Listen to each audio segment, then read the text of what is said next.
tá todo o material, tudo que, assim, tudo que a gente vê no mercado ou que a gente estiver estudando. E, assim, fiquem à vontade, tá? Para vocês trazerem também coisas que vocês estão vendo no dia a dia, tá?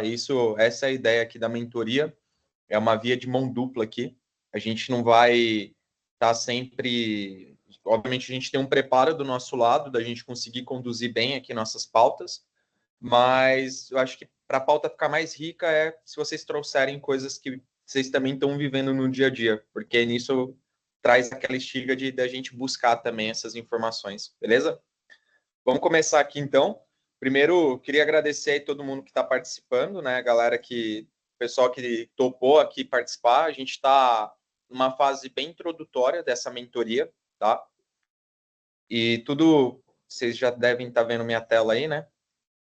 Então, a ideia aqui é muito de reprogramação mesmo, né? A gente tá vivendo um mercado, né? Que para quem trabalha com tecnologia ou para quem está vendo aí as notícias, que é um mercado que está mudando muito. Até para a gente que trabalha na área é difícil de acompanhar, né? Principalmente agora com a chegada da AI, né? A chegada, né? Que já é um tema já é um tema antigo, mas com essa explosão agora de empresas que estão se posicionando como First AI, a gente tem uma mudança muito grande no mercado e, e a gente quer preparar as pessoas para isso, né? A gente quer capacitar essas pessoas para que elas consigam fazer essa transição ou até mesmo esse movimento lateral, porque muitas pessoas já trabalham com dados. Vocês vão ver que possivelmente vocês já fizeram algo ali relacionado à área de dados. Nick, fica à vontade aí se quiser complementar, vamos lá. Aí, pessoal, queria até combinar com vocês, assim, não é obrigatório, tá? Mas eu acho que é sempre bom esse olho no olho ali. Se vocês conseguirem manter a câmera aberta, vai ser legal, porque já está digital, né? Já está online aqui. Se fosse presencial, com certeza e o contato ia ser bem melhor, né? Mas como o formato remoto ele funciona para todo mundo aí, então se conseguirem manter a câmera aberta, vai ser super bacana. Microfone manter fechado ali até no momento ali de fala, mas se quiser falar, levanta a mão ou já abre ali, a gente já vai trocando também, isso é importante, tá? E aí uma conexão aqui, uma frase que eu acho bem bacana, que hoje você não é lembrado, né, não pelo seu currículo, mas pela sua contribuição. Então a gente está vivendo um cenário de que eu até olho para o meu currículo aqui, eu falo, caramba, fiz tudo isso aqui, será que tudo isso aqui realmente é importante? Tem uma fatia de importância, mas acho que a maior fatia aqui é essa conexão que a gente está tendo aqui, que é conhecer o Natan, conversar com a Pamela, conversar com o Márcio, ter esse contato com o Nick, e cada um está vivendo ali momentos diferentes da vida, e quando a gente conecta ali, que com certeza vai ter coisas que a gente vai sobrepor, a gente começa a gerar o que é o network. Eu acredito verdadeiramente no network não aquele network automático, mas o network orgânico, que você conecta com a pessoa, porque a pessoa tem aquela história de vida muito parecida com a sua, que foi até uma forma que eu me conectei com o Nick lá atrás, e gerou um laço de amizade muito bacana. E é isso, assim, sabe? A gente conseguir se conectar também é muito importante. Beleza? Eu vou me apresentar aqui, mas que a maioria já conhece, mas só de uma forma um pouco mais profissional, formal aqui. Eu trabalho na área de dados vai fazer mais de 8 anos, né? Eu comecei essa migração em 2016. Foi quando eu comecei o start ali, né? De querer ir para a área de dados mesmo, estudar. Eu comecei estudando lógica de programação e eu vejo que eu sou uma pessoa apaixonada pelo que eu faço, assim. Sendo bem sincero, eu acho que dificilmente eu me veria fazendo outra coisa, assim, sabe? Tipo, eu não me vejo sendo, sei lá, nutricionista, não me vejo sendo médico, não me vejo em outras profissões a não ser mexer com tecnologia, assim, é uma coisa que eu gosto e está conectado muito aqui com meus valores também. Eu trabalhei em algumas empresas, comecei em empresas como o Mercado Livre, passei em empresas como a M2, que é onde eu trabalhei na consultoria, e aí eu dei consultoria para essas empresas do lado aqui, que foi a Evino, a Bula, o Banco Carrefour, Cressol, Sofisa. Tive um momento de startup na minha carreira, bem curta ali, entre Rappi e Dog Hero, que são startups. E minha penúltima empresa antes de vir para o grupo Fleury foi na Magalu, onde eu tinha um papel de coordenador de Data Analytics. E lá eu já tinha quase 18 pessoas ali respondendo para mim, desde engenheiros, cientistas, analistas, até desenvolvedor. E eu pegava todo o end-to-end do dado. Então, eu aprendi muito nessa época. E aí eu vim aqui para o Fleury, trabalho aqui com a PAN, né? A PAN super parceira aí, na parte aí dos projetos, mas hoje eu estou mais verticalizado, olhando mais para projetos de ciência de dados, de IA. E de formação, Senai raiz, não tiro do currículo. Senai é o que me formou muito aqui como pessoa, como profissional. Depois eu fui para a Embi fazer graduação. Aí eu fiz uma pós na FIAP e uma pós no MBMEC também. Os dois eram MBA. E eu também estou buscando mentoria. Então, em setembro, eu faço uma mentoria lá na Striders, mais focado para a parte de tech lead. Então, sempre buscando ali conhecimento. Beleza? Bom, primeiro, obrigado aí, Lucão, pelo convite. Prazer estar falando aqui com vocês. De fato, concordo com tudo que o Lucas trouxe aí no início da agenda. Assim, aqui a gente está para fazer um contato muito direto. É algo que, quando a gente está no mercado e quando a gente também tá em muitos eventos. Ontem eu até vi uma parada assim bem legal no LinkedIn, né? Tipo, teve o AWS Summit. E aí um cara escreveu assim, né? Você vai nos eventos apenas para colher brindes ou você vai nos eventos também para fazer networking, conhecer as pessoas? E aquilo mexeu muito comigo porque assim, eu sempre fui em muitos eventos de tecnologia, eventos de dados, simplesmente para fazer conexões, aprender o que que as pessoas estão fazendo ali no seu dia a dia. Foi exatamente assim que eu conheci o Lucas, exatamente assim que eu conheci muita gente nesse mundo e também aprendi de uma forma mais direta. Então, o propósito aqui dessa mentoria é justamente isso. A gente está aqui como um facilitador, mas na verdade o Márcio vai aprender com a Pamela vai aprender com o Natan vai aprender com a Pamela e o Márcio vai aprender com a Pamela, tá?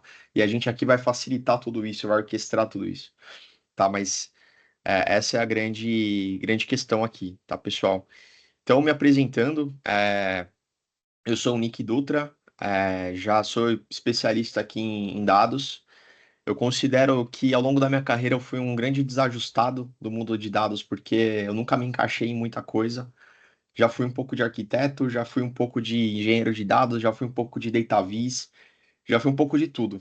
E aí depois, quando eu entendi qual que era exatamente a minha cadeira, que era criar pontes entre tecnologia e negócio, aí eu falei, poxa, a área de produtos aqui é algo que me encanta, é algo que me dá tesão, assim, de acordar todo dia e de fazer as coisas acontecerem. Então é um pouco da minha vivência. E eu já passei por algumas empresas, o Lucão falou muito aí da parte do Senai. Eu já fiz Senai também, mas eu fiz um Senai integrado ali com a Volkswagen do Brasil, lá em 2012. Então, fiquei cerca de 4 anos. Comecei ali com 16, saí com 3 anos e meio, saí com 19. E depois eu fui trabalhar numa consultoria chamada Cognizant. Então, nessa consultoria participei de muitos projetos. Foi lá que eu conheci muitas ferramentas de dados. Posteriormente, fui para a Funcional, Health Tech, e na Health Tech eu aprendi muito sobre esse mercado de saúde, um mercado encantador. E depois disso, eu passei no trainee da Serasa Experian, fiquei cerca de um ano ali rotacionando a empresa. Foi um processo mega difícil, mas mesmo assim consegui entrar, consegui fazer minhas pontes internamente. Depois fui efetivado como gerente de produto. Naquela época foi uma experiência muito interessante para mim como produteiro, mas não era uma gestão de produtos de dados ainda, intrinsecamente falando. Mas da mesma forma, foi importante ali para entender esse movimento que o mercado estava indo, que é exatamente onde ele está hoje, né? Que é a gestão de produtos de dados. Depois eu fui para a Raizen, fiquei lá como arquiteto de dados, mas ao mesmo tempo entendi que a minha posição ali não era só arquitetura, era também gestão de produtos, porque era algo que faltava. Então, a gente fez um trabalho muito bacana lá, eu e meu time, para entregar produtos de dados. Depois eu volto para a Serasa. Fico ali exatamente como gerente de produtos de dados. E aí, recebi uma proposta esse ano, né? Tá bem fresquinho aí, cerca de 2 meses atrás, para ir para o Itaú, justamente nessa cadeira, e para aprender ainda mais e fomentar ainda mais os negócios lá. Falando um pouco da minha formação, eu sou cientista da computação pela São Judas, tenho um MBA na FGV, em Gestão Estratégica e Econômica de Negócios, tenho muitas certificações aí da Microsoft e fiz um curso também de produtos lá na Terra.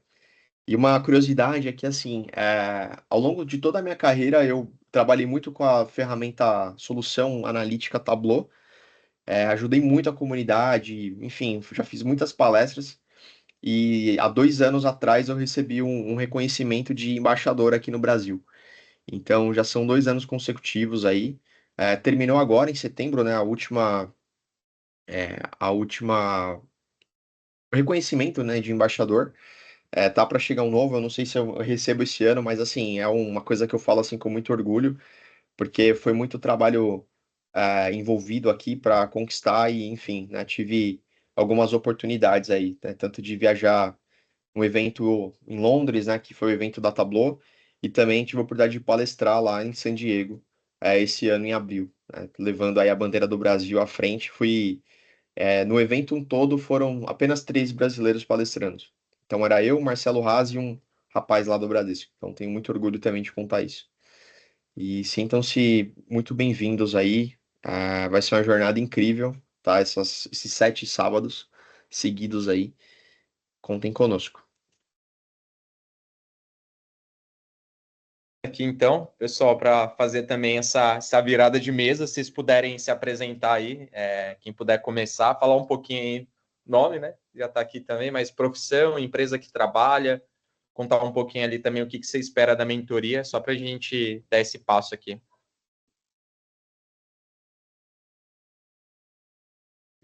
Quem começa aí? Ah, eu vou ter que começar para tirar o gelo aí, né? Mas vamos lá. Bom dia, pessoal. Eu tô com a voz um pouco zoada, tô com a garganta aí, peguei um resfriado de ontem para hoje aí, mas nada que a gente vai impedir o nosso progresso aí. Pessoal, me chamo Natan Domênico, né? Eu trabalho atualmente como, no papel diz que é analista de dados, mas a gente faz de tudo, né? Eu entrei nessa empresa chamada Se Vende Soluções, ela faz a parte de marketing e treinamento comercial. E aí eu entrei lá até, tô um ano, né, fazendo uma transição de carreira, eu comecei em 2024. E aí eu estava no cargo de de comercial mesmo, né, trabalhando na parte comercial. Em 3 meses eu comecei, né, tava fazendo um curso, não sei se vocês conhecem, a escola chamada DNC, estava fazendo um curso de cientista de dados, né, dentro da escola. E aí eu comecei a desenvolver meus dashes do que eu estava desenvolvendo lá na área comercial, né? E eu comecei a mostrar isso, né, para o dono da empresa, tudo. Ele começou a gostar. E em 3 meses ele falou: Ó, agora você vai ser analista de dados. Eu falei: opa, top demais. E aí eu fui para analista de dados, mas não tinha área de dados na empresa. Então, na verdade, era um desafio e tanto, né? Porque você não tem ninguém ali com uma certa expertise. E aí, dentro disso, eu estou 8 meses lá na empresa, né, fazendo pipeline de dados, extraindo de CRM, extraindo do Meta, extraindo do Google e fazendo ali, né, tudo. Fiz um banco de dados, um BigQuery ali, né, no Google. Oi? Tipo um bombril, tá fazendo de tudo já. Ah, tudo, tudo. Não tem, não sabe. Aí eu fico assim, eu sou engenheiro, arquiteto, analista, e aí eu não sou bom em nada, assim, no sentido de especialista, né? Mas tá funcionando o Dash, atualiza sozinho. E aí a gente tá nessa jornada, essa não se vende soluções hoje.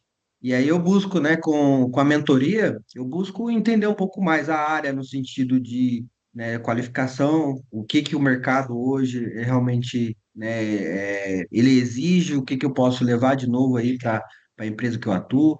Nesse último mês também eu recebi outra proposta, aí a empresa que eu tô já fez outra proposta, e aí eu falei, nossa, então o negócio tá dando certo.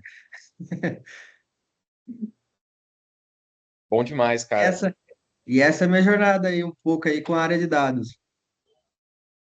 Cara, eu tenho certeza que, ó, pelo que o Nick falou, todo mundo que começa com dados começa nessa confusão de fazer N coisas e depois é normal que você vai olhar para tudo isso e vai falar, cara, eu gostei mais disso. Talvez engenharia, ou BI, ou ciência de dados, e aí você vai verticalizar o conhecimento. Mas no começo, Sim.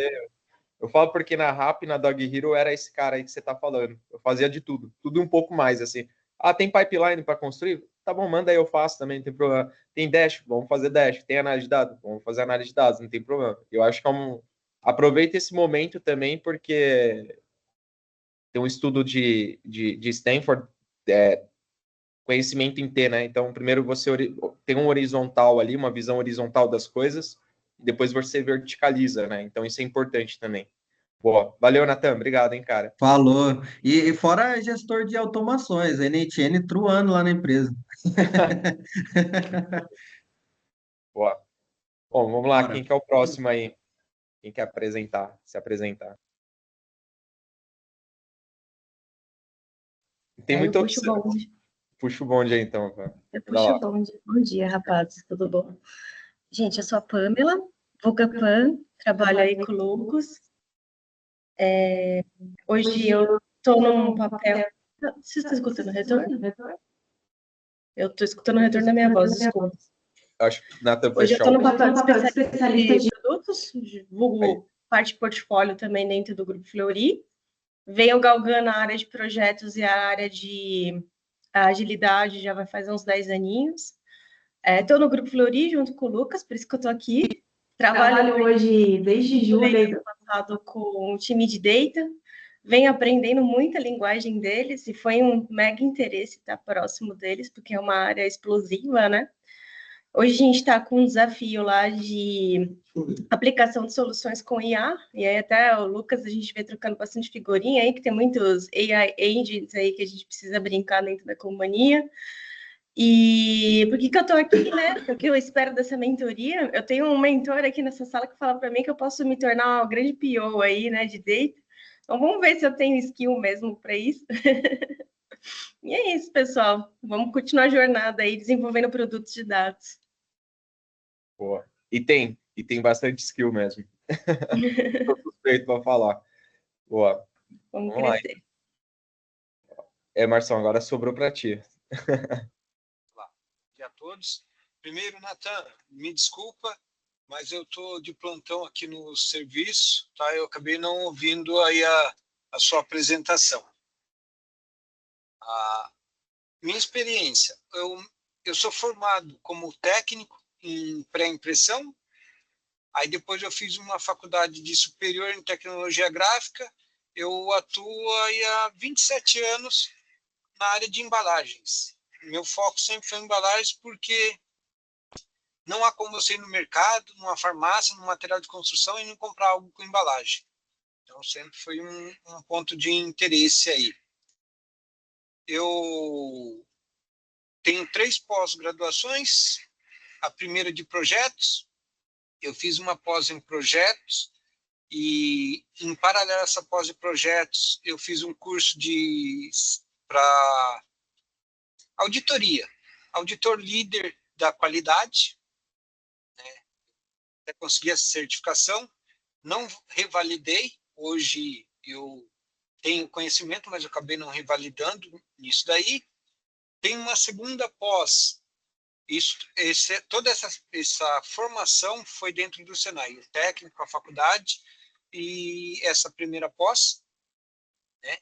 Aí depois eu fiz uma outra pós em gestão e governança de TI, a área de tecnologia sempre chamou minha atenção. Eu sempre acordo lá 1 hora antes que a esposa, fala, não tem o que fazer, deixa eu estudar um pouquinho, né? Vamos verificar o que tem. Aí eu fiz uma pós de TI e, em paralelo, eu já estava fazendo a leitura de cenário que o Senai ele ia para a parte de TI. Hoje o Senai está no 4º ano com metas de TI. Nós temos metas de formação de profissionais. Aí eu acabei fazendo essa pós e assumi a coordenação também da parte de TI da nossa unidade. Hoje eu tenho uma equipe com 6 pessoas aí atuando em TI.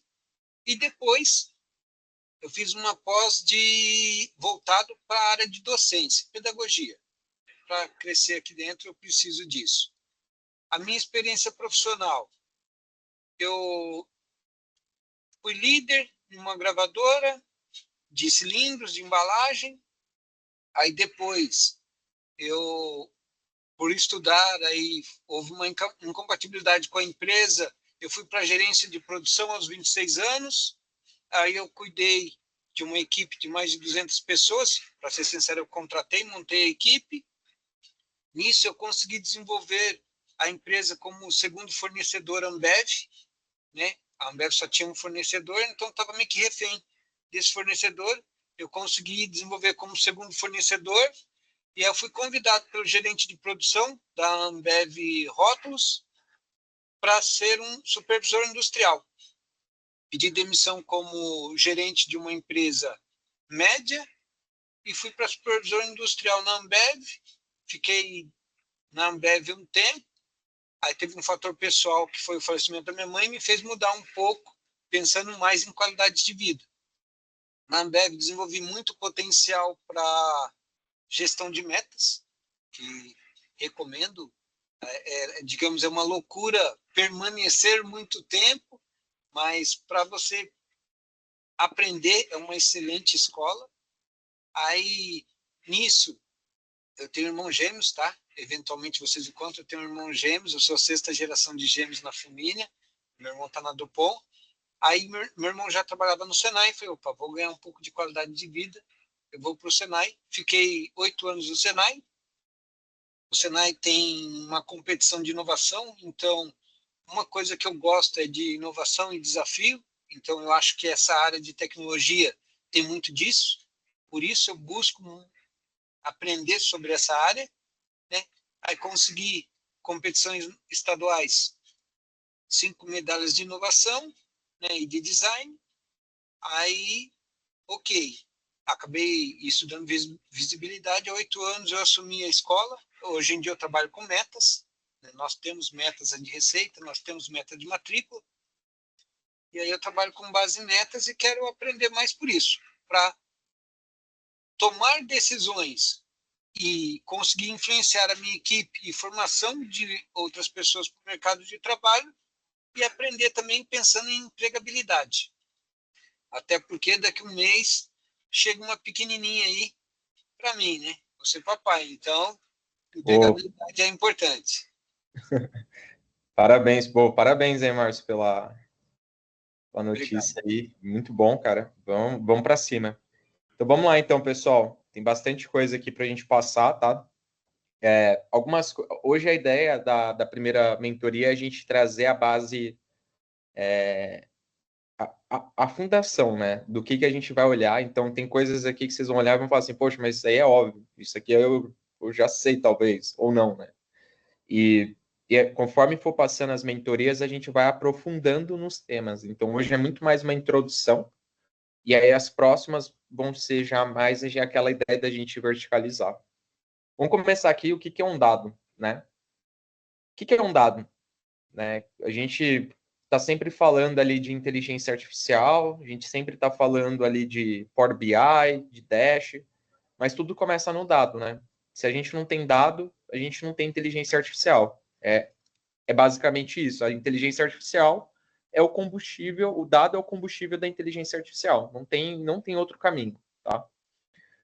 E aí eu trouxe algumas coisas, vocês vão perceber que eu vou misturando aqui com um pouco também da minha opinião e minha visão também de mercado.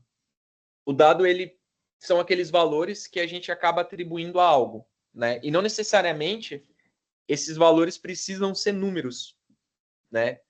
A gente não precisa ter só apenas um número diretamente ali para ser um dado. As pessoas confundem achando que dado é só aquilo que eu vejo na minha planilha de Excel. Não é bem isso, né? Pode ser conceitos, posições de um mapa, pode ser informações geográficas direto, isso pode ser um dado. Eles podem ser medidos, mensurados, mas também podem ser atribuídos a uma forma arbitrária. E aí, na minha humilde visão, minha humilde opinião aqui, para mim o dado, quando você consegue conectar os pontos, a gente consegue levar a discussão e é onde a gente vai chegar aqui pelo menos nesse primeiro módulo aqui da mentoria, que é o famoso insight. Só que até para chegar no insight, a gente ainda passa por um step que é o step de informação, né?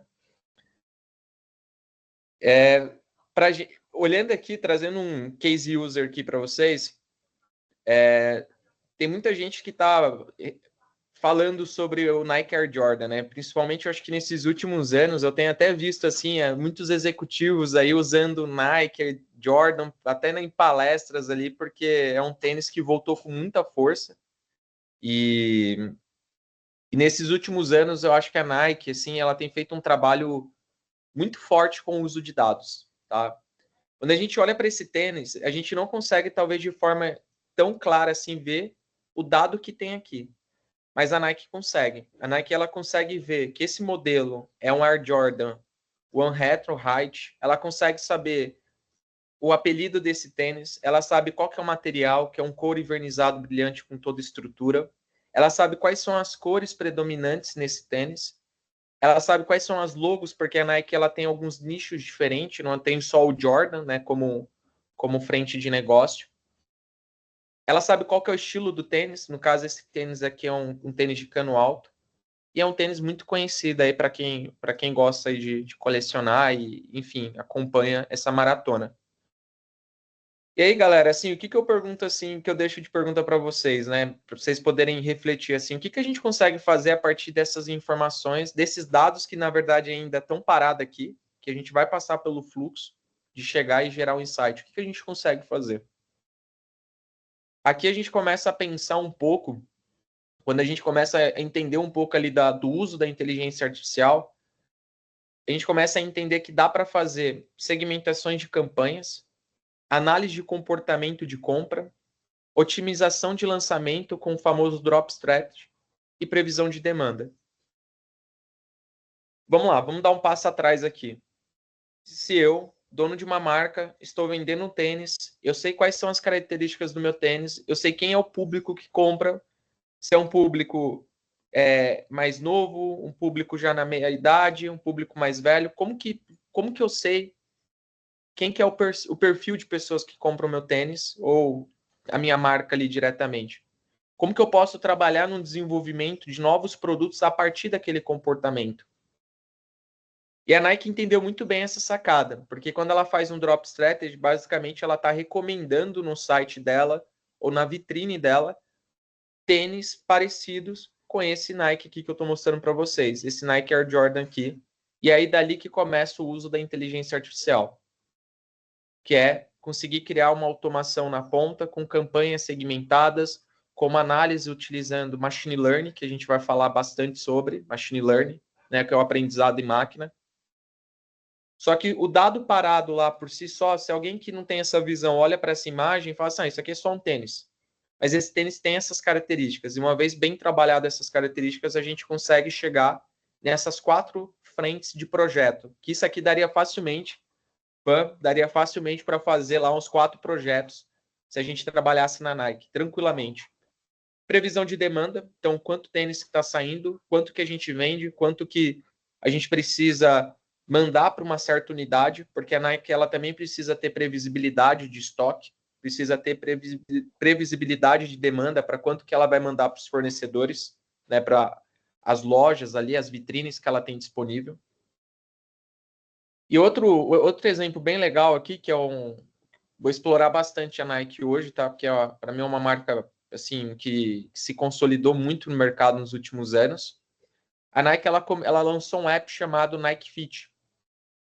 E aqui, através de um posicionamento também de entender ali que a cada 5 produtos, 5 tênis que as pessoas compravam, pelo menos 3 as pessoas recebiam errado por conta do tamanho, a Nike lançou esse app para garantir que as pessoas receberiam o tênis no tamanho correto.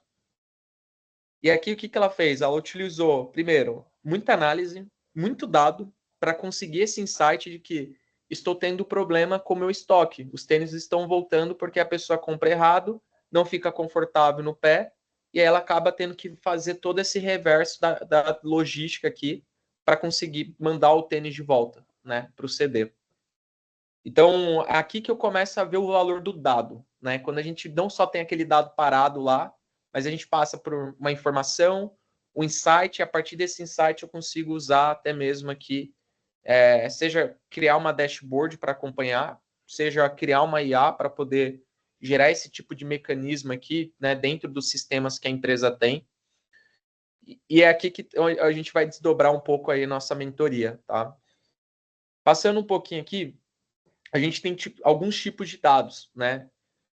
Um dos dados que a gente tem é o dado qualitativo, então cores, nacionalidades, nomes, gênero, é um tipo de dado. A gente tem os dados quantitativos, que são dados que a gente consegue contar ali direto, como número, tamanho, preço, nota, prova, idade, até mesmo. Contínuos podem ser medidos numa escala contínua. Então, se a gente pega ali temperatura, é um exemplo, né? Então, quantos graus que está fazendo hoje, o peso, né? A altura, o tempo ali direto. Então, essas são as informações que a gente considera de dados contínuos. Categóricos, então, eu que trabalhei com prevenção à fraude aí há um tempo, o que a gente considera como um dado categórico? Se aquela transação é fraude ou não fraude, isso é um dado categórico, a gente faz uma classificação, né? A gente pode ter, entre outros tipos de classificações aqui, o discreto é aquele dado que a gente não consegue partir no meio ali, né? Então, a gente não consegue falar que existe uma pessoa e meia, então, são 2 pessoas, são 3 pessoas, são números que a gente considera como inteiro. Esses são alguns tipos de dados aqui que a gente acaba passando e que é um conceito base que poucas pessoas assim procuram mergulhar. Eu tenho uma concepção muito de, cara, vamos começar pela introdução, pela fundação, que isso aqui ele vai servir para tudo. E vocês vão ver, até mesmo a gente que está ali, às vezes, construindo modelos de IA no dia a dia, que eu passo, por incrível que pareça, eu caio muito nesses tipos de dados. E as pessoas que estão no time lá, hoje eu estou liderando um time de quase 10 pessoas, as pessoas que estão construindo o modelo, elas partem de qual que é o modelo que eu quero construir? É um modelo categórico? Porque a gente constrói modelos categóricos. Existem algoritmos para fazer classificações. Na área de fraude é muito utilizado. Você usar um modelo categórico para classificar se aquela transação é fraude ou não. Se aquele paciente que a gente está com um projeto de churn, se ele é churn ou não churn. Então, às vezes, uma informação super simples, o pessoal acaba deixando um pouquinho mais de lado ali, tá? E aí, dentro desses tipos de dados que a gente tem aqui, a gente está falando de dados geográficos, culturais, financeiros, científico, estatístico, tempo, ambiente. Em todo lugar tem dado. A nossa gravação aqui, ela está gerando um dado. Ela está gerando um dado, porque a gente está fazendo uma transcrição, uma gravação, e isso vai ser armazenado. Então, isso é um dado, isso é uma informação. Até foi uma informação para as empresas de videochamada, né, de conferência, que as pessoas estavam gastando mais tempo fazendo reuniões, né? Foi um estudo que saiu há um tempo atrás. Como que eles conseguiram esse dado? Né? Então, essa é uma informação bem legal, assim, vocês terem essa noção. E aí, quais são os formatos aqui de dados que a gente tem que a gente acaba passando também? Tabelas, o Excel clássico, redes grafos, dados geográficos, textos são dados também, imagens são dados, agora com esse boom da IA mais ainda, né? Porque a gente começa a ver aquele processo ali de geração através de uma imagem que junta com a outra. Não sei se vocês chegaram a ver o começo ali das primeiras IA generativa focado em foto. Tem até, depois vocês joguem assim, IA generativa com as imagens do Harry Potter, evolução. Vocês vão ver que a primeira imagem do Harry Potter é extremamente meio quadrada ali, super estranha. E aí, com o tempo, a imagem do Harry Potter vai ficando mais próxima da realidade ali, mais parecida ali com o personagem. E aí, a pergunta que eu tenho para fazer para vocês, assim, que é o ponto principal aqui nosso, é como que vocês têm gerado valor com os dados que estão lá no Excel, que estão lá no database de vocês, que é o banco de dados, que está lá no RP, no CRM, que vocês têm feito com esse dado? Como vocês têm trabalhado esse dado? Eu tenho certeza aqui que pelo menos alguém aqui já tem algum dado lá parado no Excel. Eu tenho certeza que alguém aqui tem dado que está vindo de um CRM, de um RP, de um sistema direto da empresa, e que muitas vezes esse dado ele está lá, a pessoa só enxerga aquele sistema como um sistema.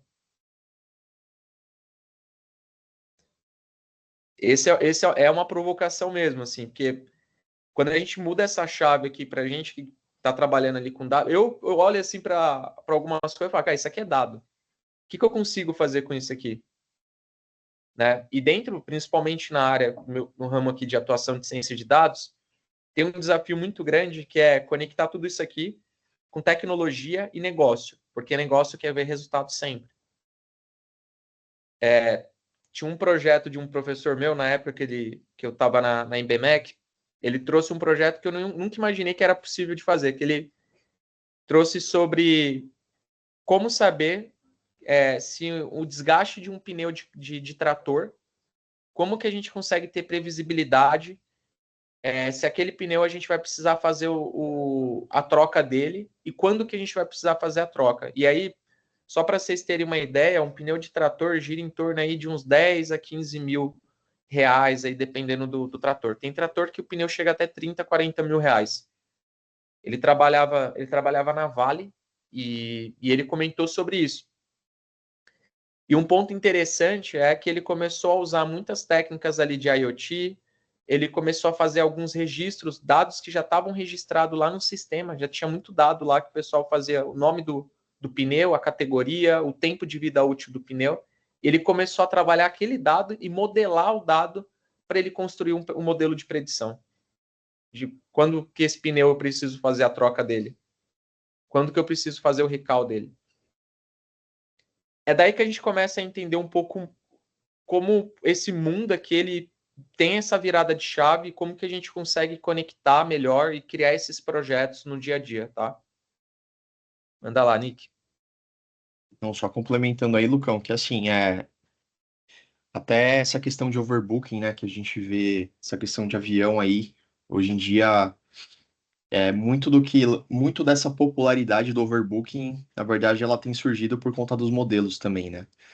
Então, só que às vezes não funciona na prática, né? Então, assim, todo mundo quer viajar naquele mesmo momento, né? Mas eles já estão contando ali, eles sempre colocam uma previsão baseada em um modelo de machine learning também, as pessoas que têm uma tendência a cancelar o voo antes do horário, principalmente se aquele CPF já está marcado. Então, isso é interessante. Então, se aquela pessoa tem uma tendência, porque ela é uma pessoa de negócios, então ela está sempre viajando, então eles conseguem ali calcular e pegar essas previsões, isso entra no modelo de uma forma mais fácil. Então, eles conseguem traçar ali aquele overbooking, né? Mas geralmente dá ruim. Mas assim, as histórias que nós ouvimos do overbooking é só quando dá ruim, né? Mas assim, no fim do dia, as empresas que estão muito maduras com esse modelo, isso está acontecendo todo voo, a todo momento, e eles estão sempre ali com uma prevenção a perdas muito grande, né? Então, interessante, né? Não é só o caso do agro, né? Do pneu aí do trator, mas também muito na aviação, diversas outras áreas, né? Então, quanto mais está se popularizando modelos, mais a gente está vendo essas questões aí acontecer, e aí a gente também entra num limiar ético, né? O quanto que isso de fato é benéfico para o consumidor, o quanto que isso dá problema, o quanto que prejudica. Então, Exato, exatamente. E é isso, pessoal. Que a gente está fazendo com esse dado aí que está parado em todo lugar? Como vocês estão tratando isso? Fala aí, Pan. Vou trazer uma questão clichê que vocês devem estar cansados, vocês dois que trabalham com data, mas como que a gente consegue extrair dados dos usuários para poder colocar o famoso chocolatinho perto do caixa ou aquela fila extensa de delícias que a gente encontra ali na Americanas, entre outras lojas? Como que eles captam esse tipo de informação, meninos? Desculpa o som duplo aqui, que a gente está dividindo a sala em três reuniões diferentes. Bacana. Eu vou responder aqui, Pan, e aí o Nick fica à vontade para complementar, tá? Se tiver algum ponto diferente também. Hoje em dia, eu até por coincidência, tinha um pai de um amigo meu que ele trabalhava na Pops, que era uma empresa de CRM. E ele foi uma das primeiras empresas a prestar serviço para supermercados como Extra, Carrefour. E antigamente o CRM era o CRM em si, né? O pessoal que cuidava dessa parte, eles tinham uma responsabilidade muito grande de ajudar os mercados a fazer campanhas promocionais. Quem aqui já não passou no mercado, alguém pediu o telefone, né? E depois você começa a receber um monte de promoção ali, como um monte de SMS. Ele atuava exatamente nessa vertical, tá? Acho que o primeiro dado, Pan, que tem ali primeiro, quando você faz a compra e atrela o seu CPF, eles já sabem que você tá com quais são os tipos de produto que você compra, né? Tem até um case que o pessoal fala que é um case fake, eu também acho que é do próprio Walmart, que o homem, o pai, quando sai para comprar cerveja, ele sai para comprar fralda, né? Que é um case muito conhecido dentro da área de ciência de dados. Então, a partir desses dados que você já deixa ali no momento do seu CPF, você já está passando informações que é o dia que você vai comprar, qual que é a maior sazonalidade dentro do mercado, onde a gente tem maior pico de compra, e também quais são os principais produtos que saem. Quando eu sei quais são os principais produtos que saem, eu começo a clusterizar. E aí, se eu clusterizo, eu consigo segmentar. Então, olha, quem compra geralmente bebida é a pessoa que compra também salgadinho e doce.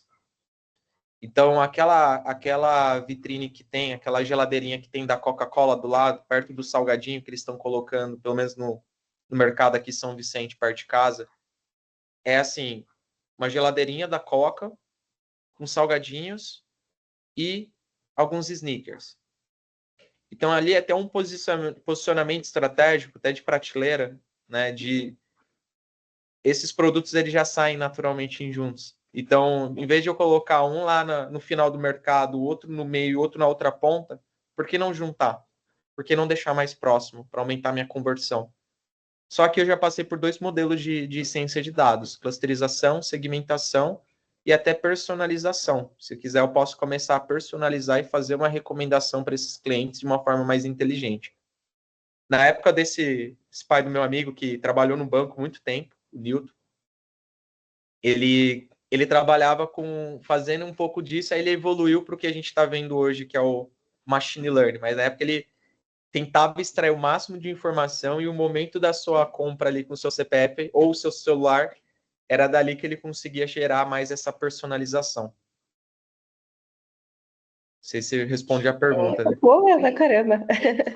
Então, o culpado aí é o caixa e o nosso CPF. Já sei, então. É um dos, né? Mas é o principal. Tá bom. Obrigada, respondo sim. Fala aí, Natan. E outra coisa que eu vejo que estão fazendo bastante também é usando a própria vídeo, né? E com inteligência artificial ali também para contar quanto tempo a pessoa ficou na fila, né? E eu acho que também a hora que passa, né? O produto, o tempo ali entre uma compra e outra, eu acho que eles conseguem ver também o tanto de fila, né? Que tem no mercado e etc, né? Exato. Exatamente. Cara, e fora que o mercado, hoje, com o uso de inteligência artificial, com computação avançada, né, que eles chamam de vision, dá para pegar isso também, sabe? Tem um case, esse daqui eu não trouxe, mas eu compartilhei numa outra aula que eu dei lá na IBMEC, que o Carrefour está usando câmera para saber quando que eles precisam fazer a reposição de algum produto. Então, quando o produto, eles começam a ver que o produto está caindo a quantidade, eles já conseguem fazer uma liberação automática ali para a entrega daquele produto. Então, isso também tem ajudado bastante. Beleza? Nick, quer complementar aí? Senão vamos... Não, cara, o Natan tocou num ponto interessante do vídeo aí. Eu também ia comentar que hoje já é uma realidade muito, muito clara nos países da Europa, Estados Unidos, assim, os mercados também de autosserviço, né? Então, praticamente ali você não tem ninguém, né, nenhum colaborador, é só ali a automação operando tudo, né? E ali você tem muita parte de câmera, então ela faz toda. Os modelos eles já estão ali totalmente orientados por vídeo, né? Pela orientação de imagens, né? Da forma como o modelo ele também está interpretando esse comportamento do consumidor no mercado, né? O quanto que ele está caminhando, o percurso, enfim. É uma coisa que eu vi esses dias assim que não respondo à pergunta da Pamela, mas eu achei muito interessante que é uma ação assim de super baixo custo, mas eu achei bem legal. É que assim, o cara ele fez uma startup e ele colocou câmeras que eles identificam pessoas que estão roubando mercadoria no mercado. Aí eu falei, caramba, meu. E assim, você olha o produto dele assim, o MVP da parada, tipo, parece aquele trabalho. É, parece que ele fez num dia só, sabe? Tipo, não é uma coisa tão complexa assim, sabe? Se você olhar. É claro que o trabalho dele foi muito honrado, muito bacana. Mas o que eu quero dizer, assim, que não é um produto que veio lá dos Estados Unidos, sabe? Do Vale do Silício. Foi o cara que montou ali o modelo que ele consegue identificar se o cara tá roubando ou não. E não sei como ele treinou, enfim, tem algumas suspeitas, mas ele já tá lançando isso para mercado de bairro, cara, sabe? E ele já tá conseguindo identificar ali. E se o modelo pega uma pessoa com tentativa de roubo e tal, ele grava e ele já manda ali pro segurança. Tipo, já tem uma chamadinha ali. Então todo software já faz isso. Então é legal, assim, que a gente tá pensando muito nessa parte de segmentação, né, para vender mais.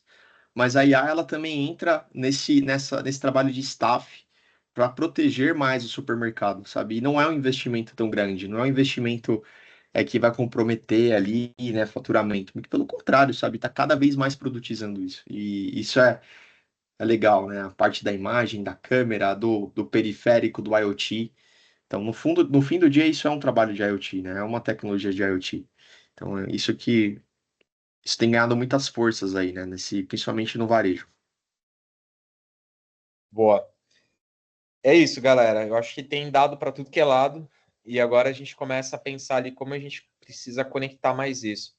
E aí, entrando já ainda nessa continuação do dado, a informação, até o insight, como que funciona aqui, né?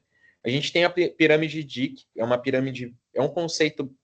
Eu trago alguns conceitos mais antigos, porque também foi um pouco da minha formação ali, de pegar de novo essa base.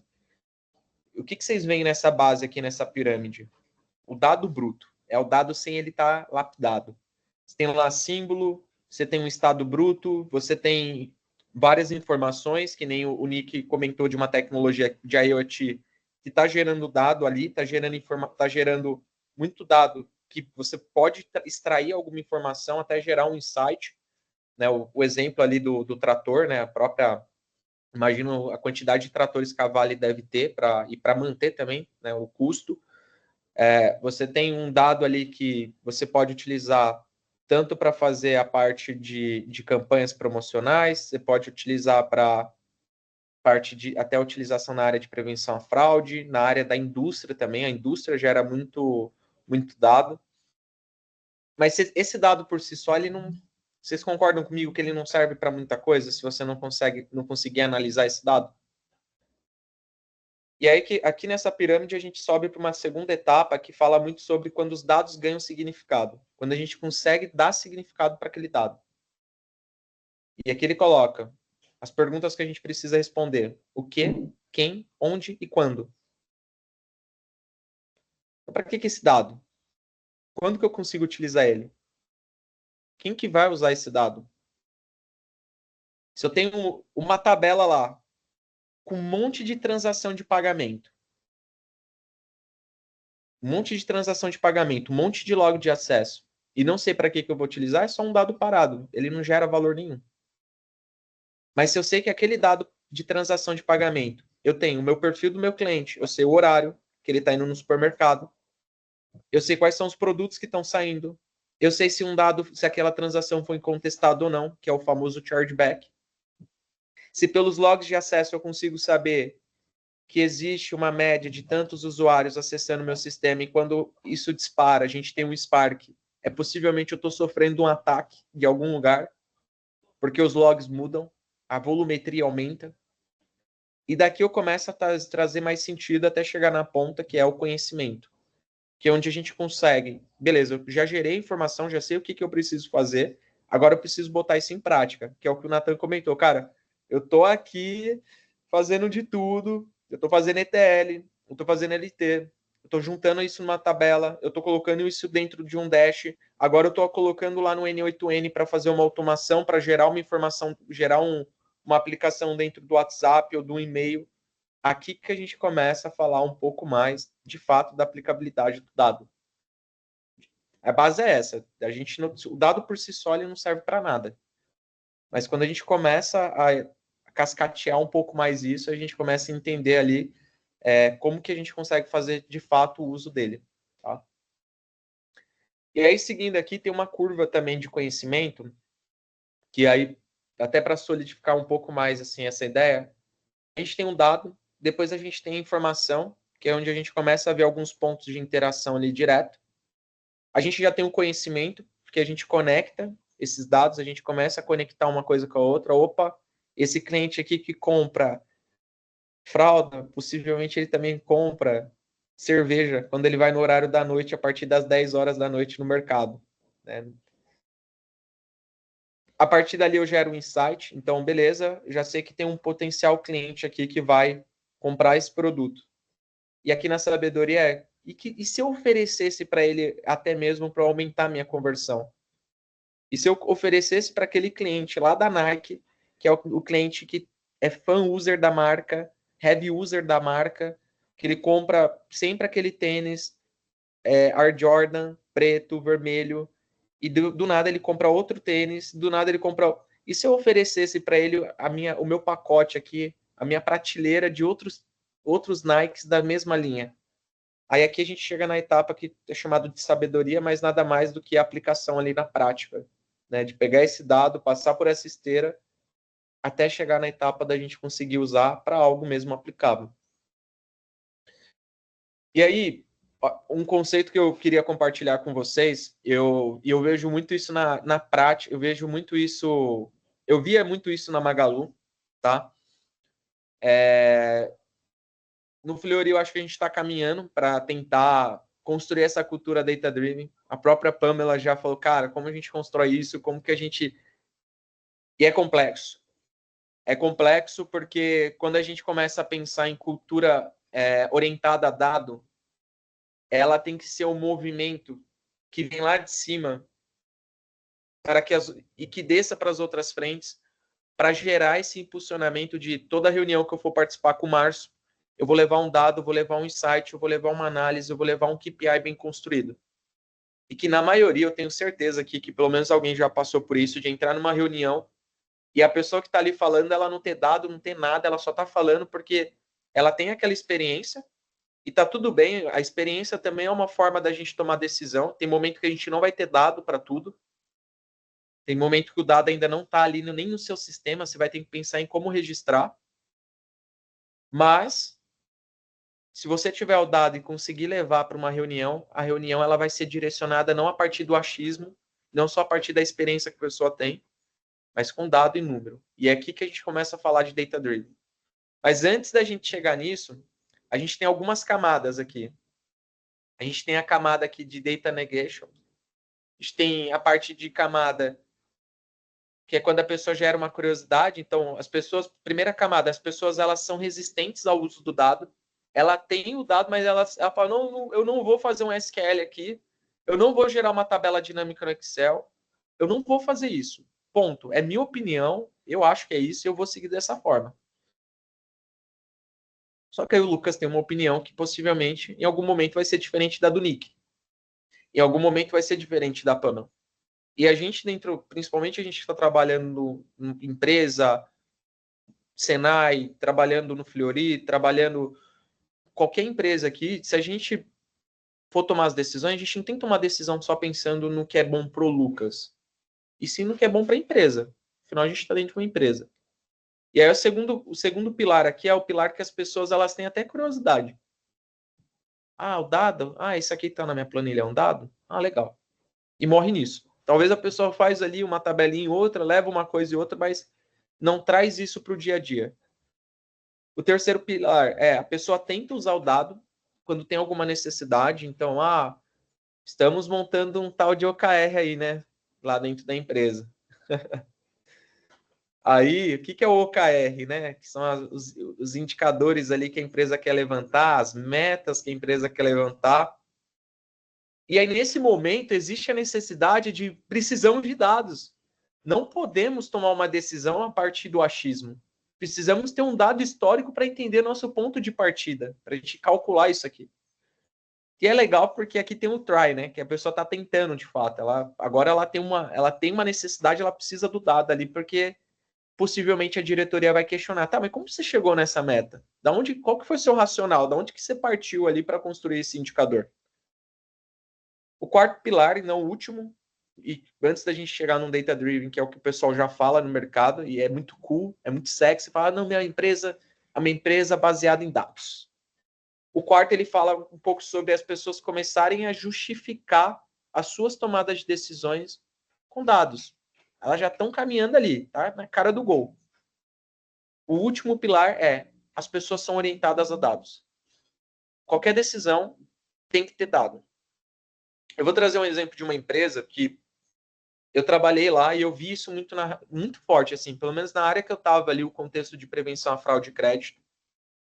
Na Magalu, toda reunião que eu tinha eu tinha que apresentar alguns materiais para os diretores e para os C-levels da área de fraude, como que estava a saúde da área de fraude, né? Os indicadores-chave, taxa de aprovação, reprovação, taxa de chargeback, custo com fornecedor, porque a área de fraude tem muito fornecedor envolvido.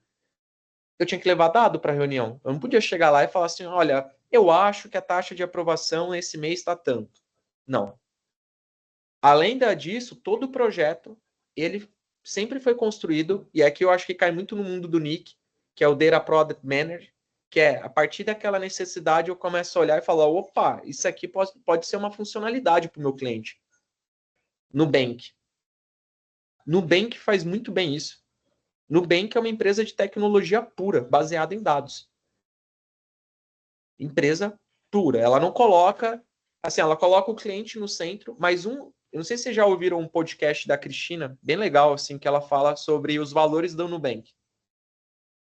E um dos valores da Nubank é tecnologia e dados.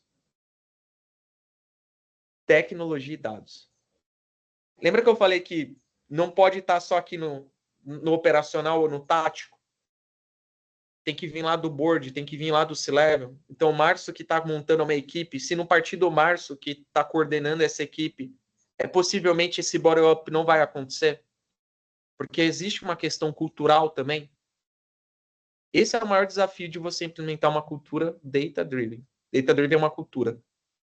Não é uma tecnologia em si. É como a gente consegue trazer essa racionalidade para as pessoas que pô, você entrou numa pauta comigo? Tá bom, mas qual que é o dado lá da área? Me conta um pouco mais como está a saúde ali da área em questão de indicadores. Na Magalu eu vivia tanto isso que, de verdade, assim, se você perguntasse para a tia do café qual que era a margem da empresa, a tia sabia responder. Parecia meio bizarro, mas ela sabia responder. Cara, a margem da Magalu não foi legal esse mês. Ó, trimestre agora a gente fechou com tanto. Tinha muito isso, sabe? Muito isso e fazia parte do pilar cultural da empresa. Assim como no Nubank. Depois eu mando para vocês o podcast da Cristina. E ela fala muito disso, assim. É bem legal, bem legal. Nick, quer falar aí, Pam? Manda aí, manda aí. Você despertou algo interessante, porque assim, não é você ensinar a pessoa como fazer para ter um KPI, para ter uma métrica, indicador, whatever. É muito mais assim, a forma fácil de levar a informação para que a pessoa entenda que aquilo traz valor, né? Acho que esse é o ponto principal. Independente de quem que você vai falar, a pessoa entende o quanto aquela informação é importante para ela e para o ecossistema que ela está, né? Coisa que é bem difícil nas casinhas que a gente vem trabalhando, onde as pessoas elas não veem isso como um valor, como retorno. Exato, exato. Vocês têm alguma experiência, assim, seja querem comentar assim sobre alguma coisa, como que está hoje essa cultura Data Driven? Vocês veem que já está maduro na empresa, ou é algo que vocês ainda veem que estão... Qual desses pilares aqui que vocês estão enxergando o momento ali que vocês estão passando dentro da companhia que vocês estão trabalhando? Fala aí, Nick. Não, eu fecho aqui, vou deixar o pessoal depois eu falo. Quer falar, Márcio? Manda lá. Pensando um pouco em experiência, até pelo que eu vivi dentro da Ambev. Na Ambev, passasse de 5 minutos, tipo 5 minutos e 10 segundos. Todo dia, 9h30 da manhã, reunião, base em dados. O que você vai fazer para não ter essa parada aqui de 5 minutos? E se houver essa frequência de, não passou 5 minutos, mas houve uma frequência que gerou uma quantidade de tempo significativa, você justificava. Aí vem a transição. Hoje, nós aqui, né, nós atuamos da seguinte maneira. Nós temos há 4 anos BI e há 92 unidades. A gestão ela não estava adaptada a isso, porque existia um delay de 3 meses. Então, imagina, eu tenho dado no mês 11 do mês 8, mas eu tenho que fechar minha meta em dezembro. Eu não tenho mais tempo de reação. Aí, quando mudou para o BI, então, automaticamente, atualizei aqui, esperei alguns minutos e já apareceu. A gestão média começou a sofrer. E, infelizmente, alguns não se adaptaram. Houve uma troca. Faz parte do processo. Mas Exato. a resistência, infelizmente, pela novidade, que agora ficou desconfortável. Eu tenho 2 posições na instituição que você trabalha com metas. Então, eu não fiz bem aqui 6 meses, nos outros 6 meses eu tenho que ficar mais atento, porque eu tenho que recuperar ali. Isso gerou desconforto, e aí eu gosto de falar, né? Eu sou uma pessoa que eu gosto de falar, e eu converso muito por ter acesso na unidade. A pessoa que está lá como terceira na recepção, aí você acaba escutando assim, professor, esses dias eu estava conversando lá na minha família, falaram a palavra meta. Aí eu falei assim, meta para mim, o Márcio define a palavra meta, porque eu converso muito sobre metas, mas não é tentando, implanta essa cultura aí em você, porque eu preciso, eu sozinho não bato meta. Aí eu tenho uma equipe lá de 25 pessoas, essa equipe vai bater meta. O que eu preciso fazer é analisar, igual aqui eu tenho dados do mercado de trabalho do Estado. Eu sei quantos foram contratados em determinada função, quantos foram demitidos, porque eu tenho acesso ao mercado industrial, informações pela posição. Legal. Então, eu consigo falar assim, eu vou abrir um determinado curso, porque eu tenho essa demanda e essa defasagem. Eu tenho uma valorização de determinado profissional economicamente.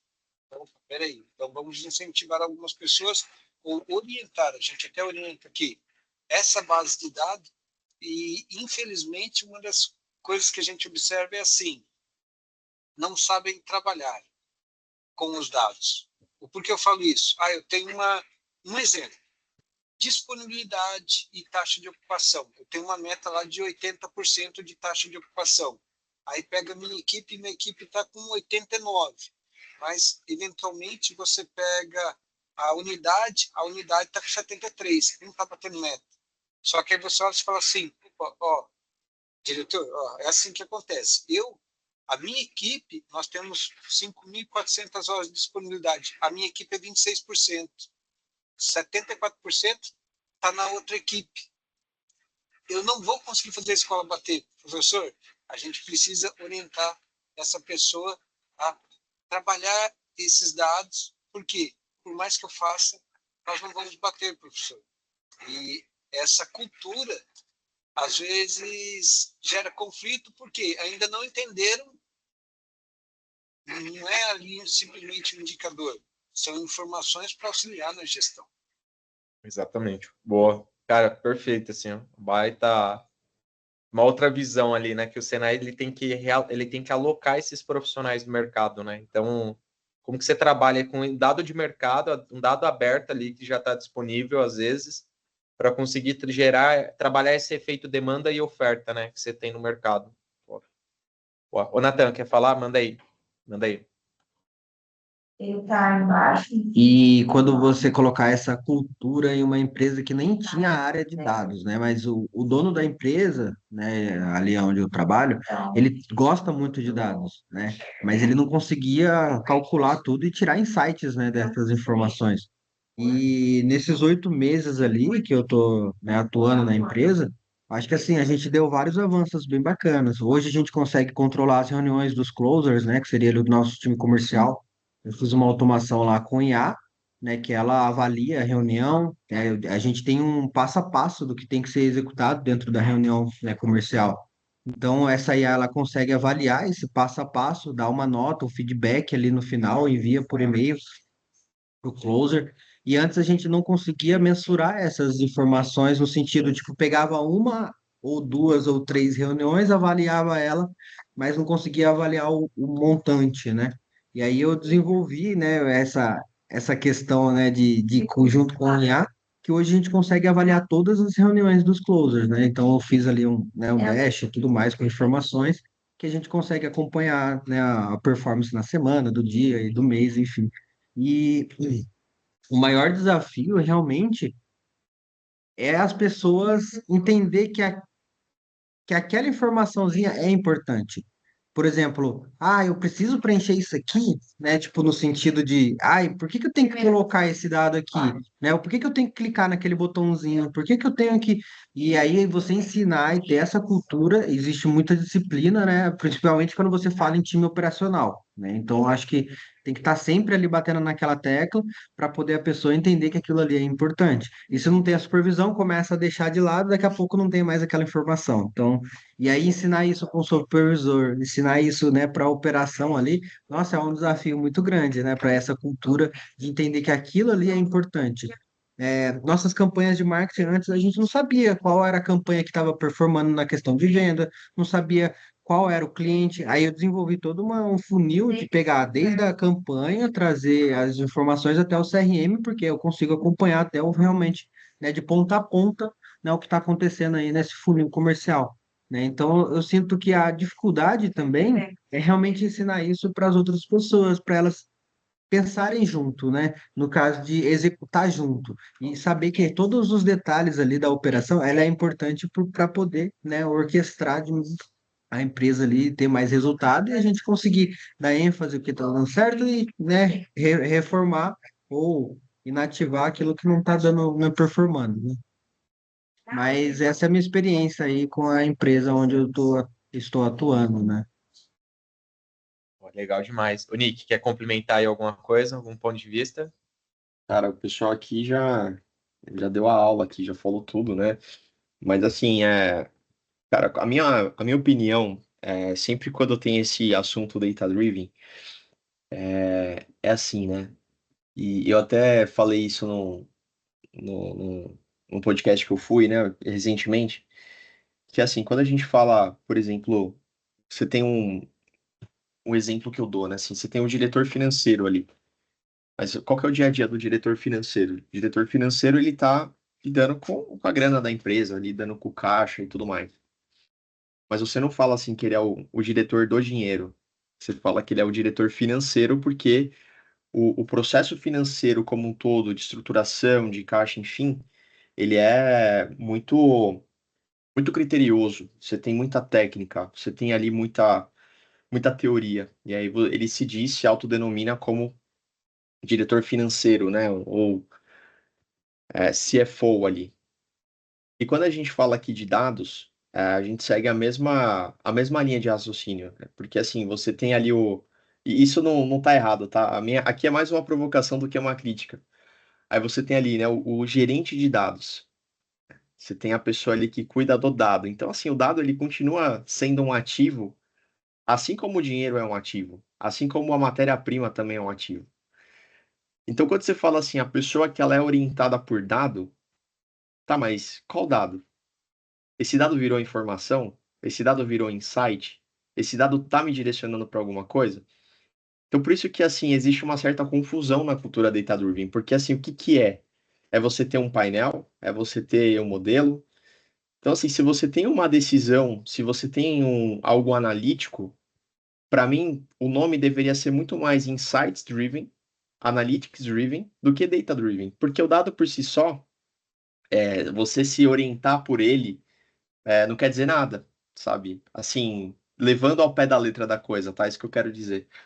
Então, por isso que para mim tem uma certa, sempre uma polêmica, né? Se a minha empresa ela tá data-driven o suficiente, a comparação deveria ser se a minha empresa ela está decision-driven o suficiente, sabe? Se ela está insights-driven o suficiente. E que cada um vai buscar esse modelo de uma forma diferente da outra. As empresas se comparam muito hoje. A forma como o Itaú, como banco, ele está atuando com dados, ele é comparado lá à forma como a Raizen está usando dados. E não tem que ser assim. As empresas têm que criar a sua forma, criar a sua cultura interna de insights para ver se aquilo é adequado para ela. E aí ir para o mercado e buscar melhores soluções, né? E não necessariamente se equiparar esses padrões, né? Equiparar aquilo que equiparar o profissional também. Então, para mim, assim, a cultura data-driven, a todo momento ela está sendo comparada, mas ela não está sendo criada da melhor forma. Exato. Essa é a minha visão aqui. Top Boa. demais. Top, top. É isso mesmo. Eu também vejo que é. Nossa, falou tudo, Nicolas. Falou tudo. Boa. Muito bem. Galera, então assim, quando a gente começa a pensar um pouco, eu trouxe aqui esse slide, que é um slide que ele mostra um pouco sobre maturidade redada. Van, dá um print nisso aqui, cara. Isso aqui, ó, lá no em todo book que você está montando, né, o overbook que você está montando aí da área, a gente passa por esses steps aqui, né? A gente tem ali a etapa de coleta, de análise do dado, né? A gente começa a entender ali algumas coisas que a gente está armazenando. A gente começa, algumas equipes começam de uma forma até fazendo um projeto isolado, que nem o Natan. Às vezes o Natan começou um projeto ali, né? Ele já está numa curva ali de... Às vezes o Natan, ele já é orientado a dado, mas não é a empresa como um todo, que nem o Nick comentou. A empresa não é decision data, né? Então, isso é um ponto interessante. No segundo pilar, você já tem um dado lá seguro, pensando no que a Pamela mandou aqui de, pô, será que eu consigo confiar naquele dado? Porque também tem muito isso, né? A área que é dona do indicador, aí outra área também olha para o mesmo indicador, só que o indicador foi feito de uma outra forma e que não bate, tá? E não bate. Já aconteceu isso comigo várias vezes, de falar com a área A, com a área B, e elas serem donas do mesmo indicador, cada uma com seu conceito. No step 3 ali, a gente está falando um pouco de governança, de self-service, que é como a gente consegue... E aí cai um pouco aqui nesse gerente de dados, que é o que o Nick trouxe, assim, que é ele garantir que a forma como o dado vai estar sendo utilizado também, eu tenho uma camada estruturante, essa fundação, para que as pessoas também possam consumir de um lugar que ela confie e que ela consiga tomar a decisão correta, né? Aqui a gente já tem no quarto step ali, que é a parte de a gente conseguir fazer algum deploy de alguma tecnologia, a gente conseguir fazer um estudo, uma análise, um modelo, até chegar numa etapa ali que o Nick, eu acho que o Nick já tinha visto, você já tinha visto o material, que é o Insight Driven Culture, né? Que é basicamente essa cultura de insights, de implementação, com seja não só usando IA, que é que todo mundo está falando, mas não só criar a dash por criar, não só criar aquela análise, não. Fazer até mesmo um estudo ad hoc ali, de uma forma estruturada, trazer o. Pior que não. Não, é exatamente esse ponto que você trouxe. Então, assim, existe essa curva de maturidade, que é, cara, como você está tomando as suas decisões no dia a dia? Que é o que o Márcio comentou, cara, eu tô olhando, tô com informação do mercado aqui. Eu preciso entender essa oferta e demanda, eu preciso entender quais são os profissionais que eu preciso alocar para uma indústria ali que às vezes está mais carente, a indústria que está faltando profissional. Esse aqui é um ciclo de maturidade. E aí, muito amarrado com isso aqui que eu vou dar uma acelerada até para a gente conseguir passar por todo o material. existe um poder de decisão muito forte em que as pessoas antigamente só olhavam para queries, relatórios, ferramentas de busca.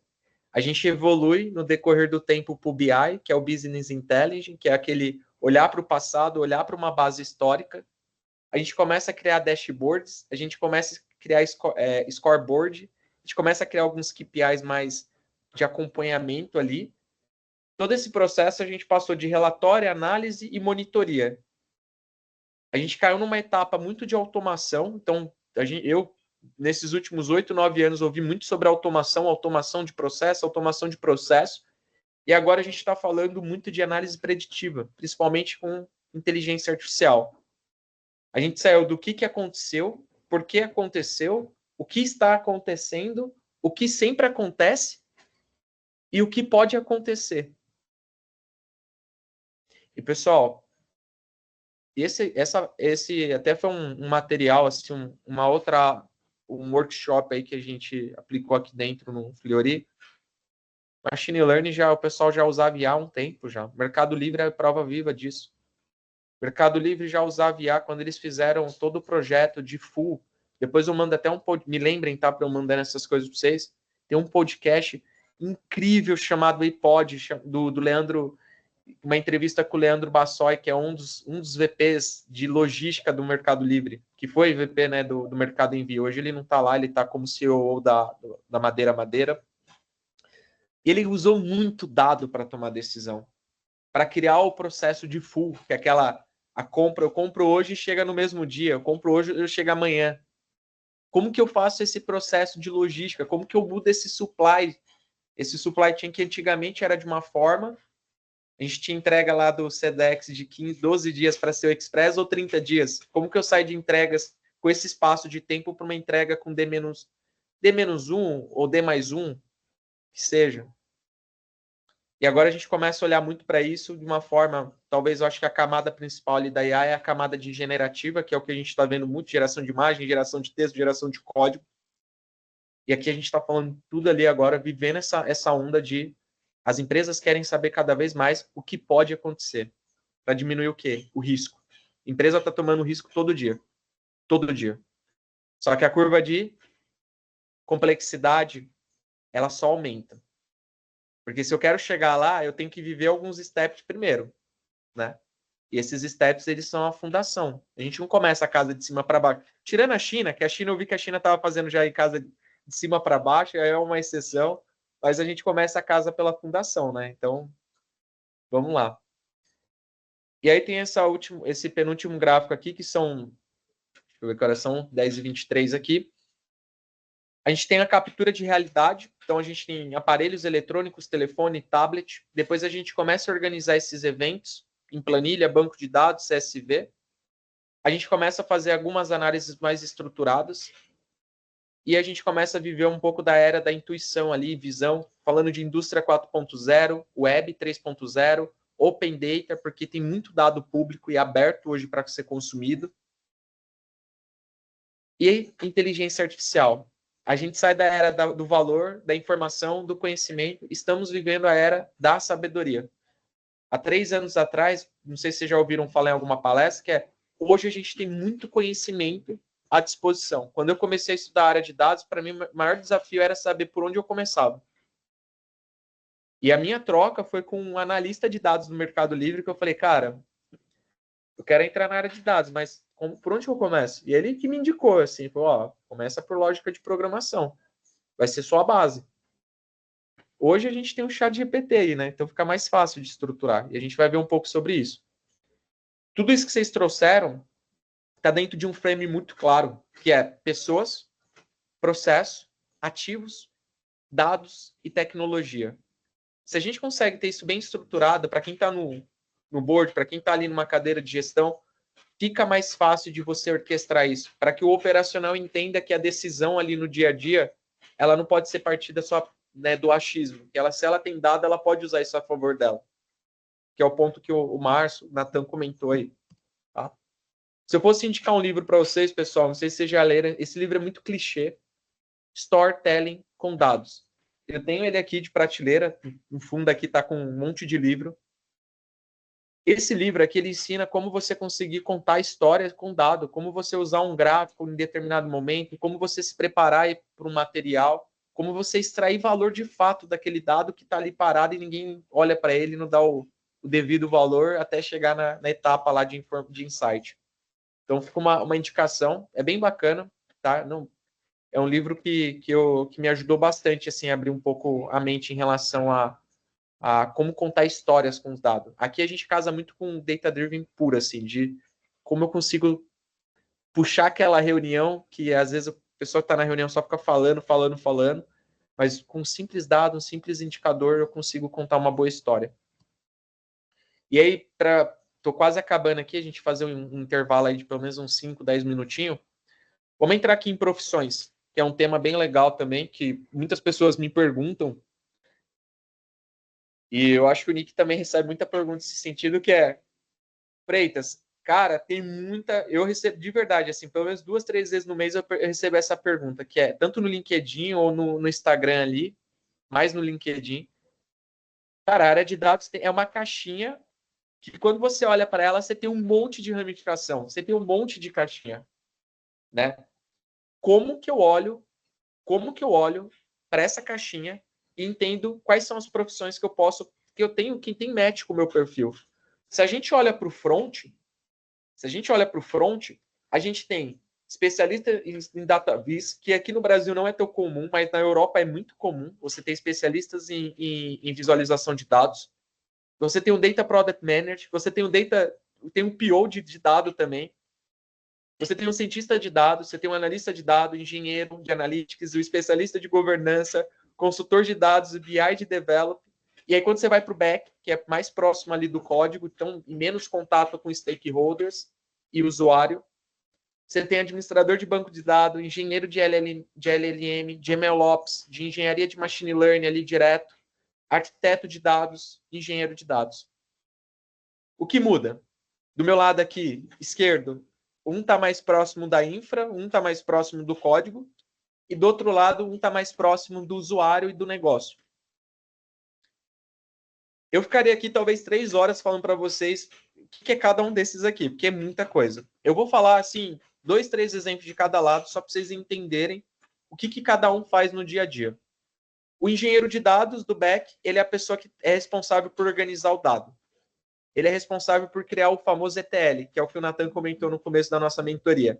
O que é o ETL? Extrair, transformar o dado e carregar esse dado. Vocês vão ver no ciclo de vida ali, que é o ciclo de vida do dado que o Nick vai mostrar para vocês. O engenheiro ele tem que fazer isso. Cara, qual que é a fonte de dado?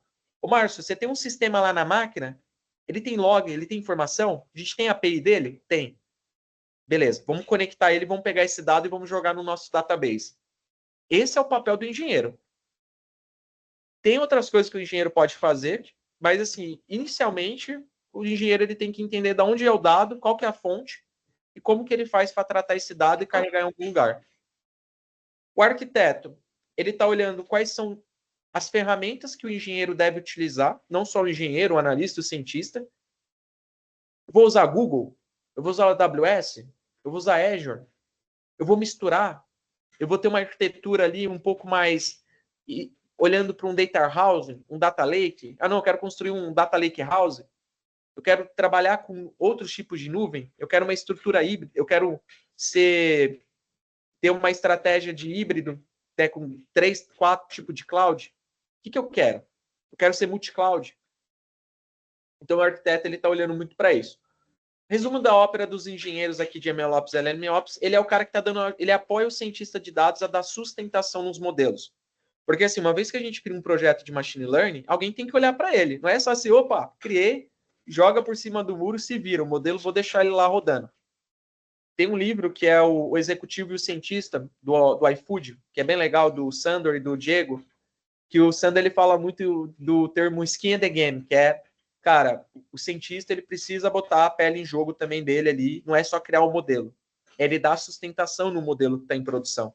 Natan, o modelo que você fez lá de predição de venda, cara, não é só colocar no ar, não. É olhar para ele e ver se ele está acertando, se a acuracidade dele não caiu. E onde que você mantém isso? Talvez se você tiver um engenheiro de machine learning, ele vai te apoiar nesse deploy, O né? Natan trabalhando mais tempo, né? Tô brincando, Exatamente. mas é difícil realmente manter né, É você difícil. acompanhar o que está acontecendo, se precisa de ajuste, tudo, realmente é um desafio. É Precisa de alguém complexo. mesmo. Exatamente. E, cara, e lá no front você tem lá o cientista de dados, que é o responsável por criar modelos de IA, seja machine learning tradicional, seja IA generativa. Aqui a gente também tem o próprio Data Product Manager, que é muito que o Nick faz no dia a dia, que é olhar para o produto como, cara, eu tenho um produto aqui de dado, como que eu consigo trabalhar esse produto? Como que eu consigo trazer novas funcionalidades? Mas, de novo, a partir de um dado que ele já tem ali, ele consegue direcionar melhor as conversas, ele consegue organizar isso. O Nick aqui hoje no time, ele possivelmente ele estaria organizando vários projetos e entendendo, tal, em que step que a gente está desse projeto? Esse projeto já está em produção? Ah, não, ele está numa etapa muito POC ainda, a gente só está testando ele. O que a gente pode melhorar mais desse produto? Né? Então ele está olhando para o que a gente constrói, ele está olhando como um produto, ele está vendo como um ativo mesmo. Não é mais só o dado ali, lá naquela camadinha raiz ali de ter que lapidar. E aqui a gente tem também o engenheiro de analytics, que é o engenheiro que ele olha também para dados, só que diferente do engenheiro de dados, que faz todo o processo de construção de ETL, de estruturação, o de analytics ele está olhando mais para a necessidade do negócio em si, que é como eu consigo ajudar o negócio de uma forma um pouco mais rápida ali. É quase um papel muito parecido, só que ele está mais conversando com o negócio, entendendo o que o negócio pode adicionar mais de informação de outros sistemas que ele não tem. Tem uma pegada um pouquinho diferente aqui.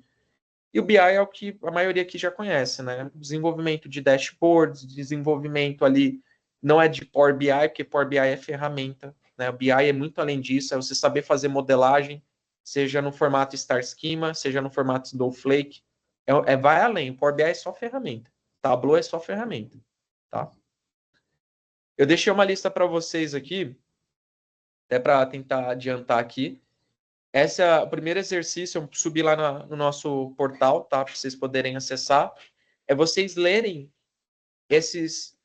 Eu deixei aqui a descrição, as responsabilidades e as ferramentas que esses profissionais utilizam. Tem lá. Listem pelo menos três dessas funções que vocês acham que faz muito sentido, que está muito próximo ali do seu dia a dia e que você se enxerga fazendo isso. Que nem o Natan está nesse processo junto com a PAN de descobrimento ali, de, cara, para onde que eu vou? O que eu faço? Deem uma lida, porque talvez lendo isso aqui vocês consigam ter um norte ali do que faz mais sentido, né, como carreira. Vocês são uma pessoa mais do back-end ali, mais próxima do código ou mais do front?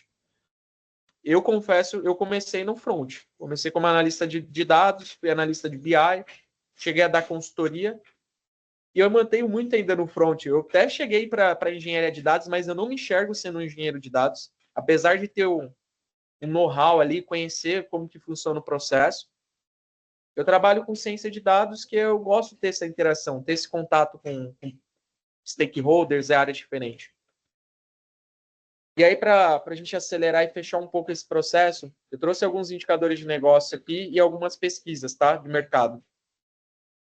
A primeira pesquisa é: quais são as principais habilidades essenciais para 2030? Dentro aqui do Fórum Econômico Mundial, eles falam que para 2030, o que as pessoas precisam ter? Conhecer IA, Big Data, alfabetização em tecnologia, pensamento crítico, resiliência, flexibilidade, agilidade, pensamento analítico, liderança e influência social, motivação, autoconsciência, pensamento sistêmico, curiosidade e aprendizado contínuo e gestão de talentos. Essas são as principais habilidades. Se a gente for ver lá em cima, em ordem de prioridade, IA e Big Data, dados, tecnologia. Lidar com esse alto volume de dados que a gente tem hoje disponível. E alfabetização em tecnologia, que é a pós aí que o Márcio fez. Né? Tecnologia é isso, vai mudando. E outro pesquisa legal do Fórum Econômico Mundial, em parceria com a Fundação Dom Cabral, que ele fala o seguinte: quais são os setores em alta e em baixa?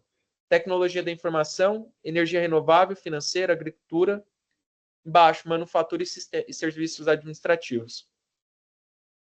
37%, pessoal, das habilidades dos trabalhadores mudarão por exigência das empresas até 2030. É isso. As empresas já estão mudando. Se as empresas estão se adaptando para o contexto de IA, os profissionais têm que vir junto. Esse é o ponto. A gente está... Aquela ideia de você saber só mexer no Excel já não funciona mais. Legal, você sabe Excel, mas precisa saber o SQL. Você precisa saber minimamente um pouco de Python. O IA generativa ficou muito mais fácil ainda de você usar essas tecnologias, essas linguagens. E aí, outro indicador bem legal aqui, só para a gente ir para um leve intervalo aqui de 5 minutos, 65% dos colaboradores consideram a requalificação como essencial para manter a empregabilidade. A fala do Márcio aqui, cara, tá vindo uma criança e eu quero me atualizar. Eu não quero me manter no mercado. E como? Essa ferramenta aqui é uma ferramenta que é o Notebook LM da Google, tá? Eu subi uma pesquisa do Fórum Econômico Mundial, que se chama Future of Jobs Report, que é bem legal, tá em inglês, e ela gera alguns gráficos assim para você conseguir ir navegando. Então, o que é a ideia? Conforme você joga na ferramenta, ela separa os tópicos, quais são os principais tópicos que vocês podem, até para se organizar na relação dos estudos que vocês vão ter aí pela frente, tá? E dando sequência no exercício de fazer aquela leitura dos cargos, o segundo exercício é vocês montarem um prompt. Eu já joguei aqui, tá? O meu prompt, que é estou começando na área de dados e basicamente por onde eu devo começar, como eu posso organizar minha planilha de estudos, meu plano de estudos em 6, 12 meses, tá? E aqui o ChatGPT, eu usei o ChatGPT para fazer isso, ele separou para mim um plano de estudo. Montem o plano de estudo de vocês. O que eu mais vejo nas pessoas é que a galera sai atirando para tudo que é lado. A galera quer viver o hype do que está acontecendo na área. Tirem o hype, que isso é um monte de neblina de fumaça que não serve para nada no final do dia. Foquem naquilo que é essencial, naquilo que é a fundação para vocês, como profissional. E hoje está muito fácil, lembra? Eu falei, cara, para eu entender sobre a área de dados, eu tive que falar com um analista que já estava no mercado. Hoje, com o ChatGPT, está muito mais fácil ainda. Não só o ChatGPT, Gemini, Copilot, tem outras ferramentas aqui que vocês podem utilizar no dia a dia. Peçam para gerar um PDF no final, que ele vai gerar. E aí, quando vocês subirem no Notebook LM, ele vai fazer a separação aqui certinho. Se vocês verem aqui do lado, quais são os módulos que vocês devem estudar. Aqui na mentoria, vocês vão ver algumas coisas que vocês, no nosso caso aqui, como programação um pouquinho, a parte de manipulação de dados vocês vão ter também, estatística básica, um pouco de visualização de dados, então tenham isso como separação também, de como organizar isso, né? E aí, galera, era um pouco disso que eu queria passar para vocês nessa primeira parte. A segunda parte vai ser mais com o Nick. Vamos fazer uma pausa aí de 5 minutos, a gente volta aí umas 10h45, pode ser? 10h45? E aí eu vou deixar aqui para vocês o feedback até agora da aula, né? Até agora dessa mentoria, o que vocês estão achando. Se vocês puderem preencher, vai ajudar muita gente para as próximas mentorias também. E é confidencial, não vai aparecer nome de ninguém. É isso, feedback mesmo. O que vocês esperam? O que vocês acham que pode melhorar para a gente poder ir ajustando. Beleza? Vamos fazer essa pausa e aí a gente volta às 10h45. Valeu, galera. Até daqui a pouco.